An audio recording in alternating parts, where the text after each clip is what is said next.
السلام علیکم، کیسے ہیں بچوں؟ میں ہوں عبداللہ اور آپ کے لیے لے کے آئے ہیں ایک اچھی سی نئی کہانی۔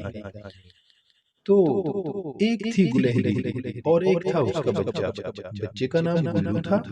گلو تھا تو بڑا شرارتی، مگر وہ ایسی شرارتیں نہیں کرتا تھا جس سے کسی کو نقصان پہنچے، اور اگر کبھی ایسی شرارت اس سے ہو جاتی تو معافی ضرور مانگ لیتا تھا۔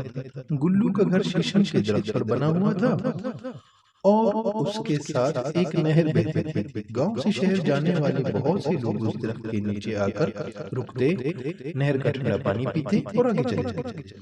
گلو ان سب لوگوں کو دیکھا کرتا تھا، اور اگر کوئی مسافر اس درخت کی چھاؤں میں لیٹ کر سو جاتا تو گلو اس کے سامان کی تلاشی لیتا تھا اور کھانے کی چیزیں نکال کر چپکے چپکے کھانے شروع کر دیتا تھا۔ اگر پوری چیزیں نہ کھا سکتا تھا تو چکھتا ضرور تھا۔ وہ اکثر سوچتا کہ یہ انسان اتنی اچھی اور مزے کی چیزیں کہاں سے لے کر آتے ہیں؟ مجھے تو جنگل میں ایک بھی ایسا درخت نہیں ملا جس پر گلاب جامن ہو، رس گلے ہو، چاکلیٹ ہو، ٹافی ہو۔ مگر اسے کیا معلوم تھا یہ نعمت تو اللہ میاں نے صرف انسانوں ہی کو دے رکھی ہے جو گھر پر مزے سے کھاتے ہیں۔ نہر کے پل سے گزرنے والے چند لوگ تو ایسے تھے کہ گلو ہر روز ان کو دیکھا کرتا۔ ان میں ایک اماں مالن تھی جو باغ سے پھول چن کر شہر بیچنے جاتی تھی۔ پھولوں کی بھینی خوشبو گلو کو بہت پسند تھی۔ دوسرا بابا دارا تھا جو شہر سبزی بیچنے جاتا تھا اور واپسی پر شیشم کے درخت کے نیچے بیٹھ کر چند منٹ آرام کرتا تھا۔ تیسرا اختر گوالا تھا جو دودھ لے کر شہر جاتا تھا۔ کبھی کبھار گلو اس کے ساتھی شرطیں لگا کر اختر کی سائیکل کے آگے سے گزرنے کا مقابلہ کیا کرتے تھے۔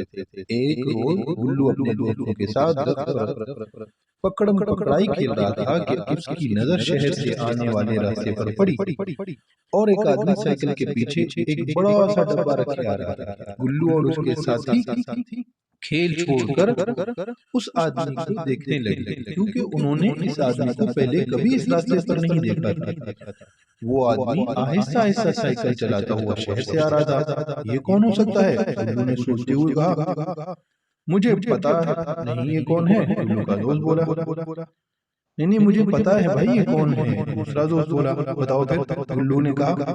یہ پھیری والا ہے اور شہر سے چیزیں بیچنے گاؤں آتا ہے، اس کے دوست نے بتایا۔ مگر تمہیں کیسے معلوم؟ گلو نے پوچھا۔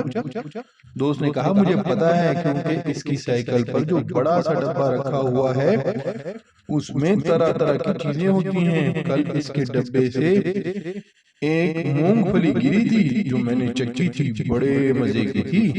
اچھا اس کے ڈبے میں کھانے کی چیزیں ہوتی ہیں، آج پھر تلاشی لے لیں گے۔ گلو نے خوش ہو کر کہا۔ سخت گرمی کا موسم تھا۔ نہر پر پہنچ کر اس آدمی نے اپنی سائیکل شیشم کے درخت کے ساتھ کھڑی کر دی اور خود نہر پر پانی پینے چلا گیا۔ گلو تو پہلے ہی موقع کی تلاش میں تھا۔ وہ فوراً ایک شاخ سے دوسری شاخ پر ہوتا ہوا نیچے کو دوڑا اور اس کے دوست جو تھے وہ ذرا ڈرپوک سے تھے، وہ اوپر ہی بیٹھے۔ اچانک گلو کا پاؤں پھسلا اور وہ دڑام سے نیچے گیا، مگر زمین پر گرنے کی بجائے وہ سائیکل والے ڈبے میں جا پڑا۔ وہ تو خوش تھا کہ مفت کی مونگ پھلیاں، اخروٹ اور مزے کی دوسری چیزیں ملیں گی، مگر یہ کیا؟ دکاندار تو آج شہر سے صرف سرخ مرچیں لے کر آیا تھا۔ اچھو! گلو نے ایک زوردار قسم کی چھینک لی اور ڈبے سے باہر جا پڑا۔ اچھو!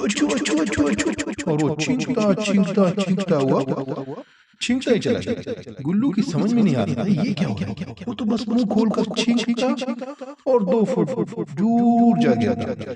اور اس کا یہ حال دیکھ کر اس کے دوست جو درخت پر بیٹھے تھے زور سے ہنسنے لگے اور اتنا ہنسے کہ بے قابو ہو کر سب درخت سے گرے اور مرچوں والے ڈبے میں جا پڑے گلو کی طرف۔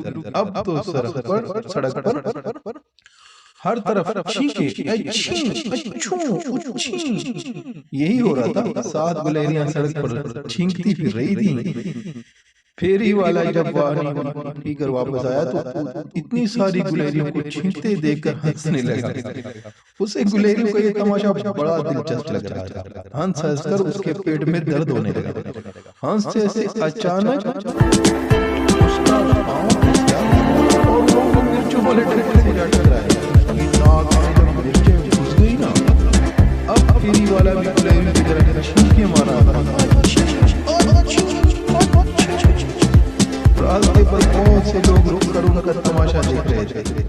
چھینکوں کی آوازیں سن کر جنگل کے اور بھی بہت سارے جانور درختوں سے نکل کر ان کا تماشا دیکھنے لگے اور ہنس رہے تھے. یوں لگ رہا تھا جیسے سڑک پر چھینکوں کا مقابلہ ہو رہا ہے. جی تو دوستو، کیسی لگی کہانی؟ مزے کی تھی نا؟ بہت ہی اچھا لگتا تھا. وہ بڑوں کو کہنا مانتا تھا اور ان کا ادب کرتا تھا اور اپنے چھوٹے بھائی بہنوں سے محبت کرتا تھا.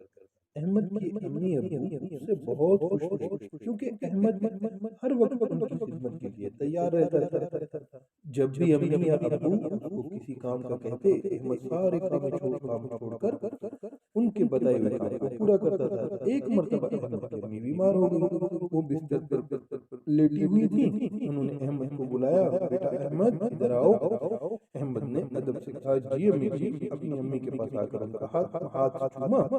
امی نے کہا، بیٹا گھر میں دودھ ختم ہو گیا ہے اور مجھے دودھ پینا ہے، تم ذرا جلدی سے دودھ لے آؤ. احمد نے امی سے پیسے لیے اور گھر سے نکلتے ہوئے یہ دعا پڑھی، بسم اللہ توکلت علی اللہ لا حول ولا قوت الا باللہ، اور جلدی سے دودھ کی دکان پر پہنچا. وہاں سے دودھ خریدا اور گھر واپس آیا. گھر آ کر احمد نے دودھ گرم کیا اور ایک گلاس میں بھر کر امی کو دودھ دینے کے لیے امی کے پاس آیا. جیسے ہی وہ امی کے پاس پہنچا اس نے دیکھا کہ امی تو سو چکی ہیں. احمد نے دل ہی دل میں سوچا کہ امی بیمار ہیں، ان کو جگانا اچھی بات نہیں ہے. لیکن اس کے ننھے دل میں یہ خیال آیا کہ اگر امی جاگ گئی اور ان کے دودھ کی ضرورت پڑی اور ان کو تکلیف ہوگی تو یہ دودھ کیسے پئیں گی. یہ خیال آتے ہی اس نے فیصلہ کیا کہ دودھ لے کر امی کے پاس ہی بیٹھا رہے تاکہ اگر امی جاگ جائیں تو امی کو دودھ پیش کرے. وہ کافی دیر تک بیٹھا رہا، یہاں تک کہ امی جاگ گئی. امی نے احمد کے اپنے پاس بیٹھے دیکھا تو، بیٹا تم یہاں کیا کر رہے ہو؟ احمد نے کہا، پیاری امی جان، آپ نے دودھ کے لیے بھیجا تھا، میں دودھ لے کر آیا تو آپ سو چکی تھی. میں نے آپ کو جگانا مناسب نہیں سمجھا اور بغیر آپ کو دودھ پلائے یہاں سے جانا مجھے اچھا نہیں لگا، اس لیے میں یہیں بیٹھا رہا تاکہ جب آپ جاگ جائیں تو آپ کو یہ دودھ بھرا ہوا گلاس دے سکوں. احمد کی امی احمد کی بات سن کر بہت خوش ہوئی اور دودھ پڑھ کر دودھ پی کر یہ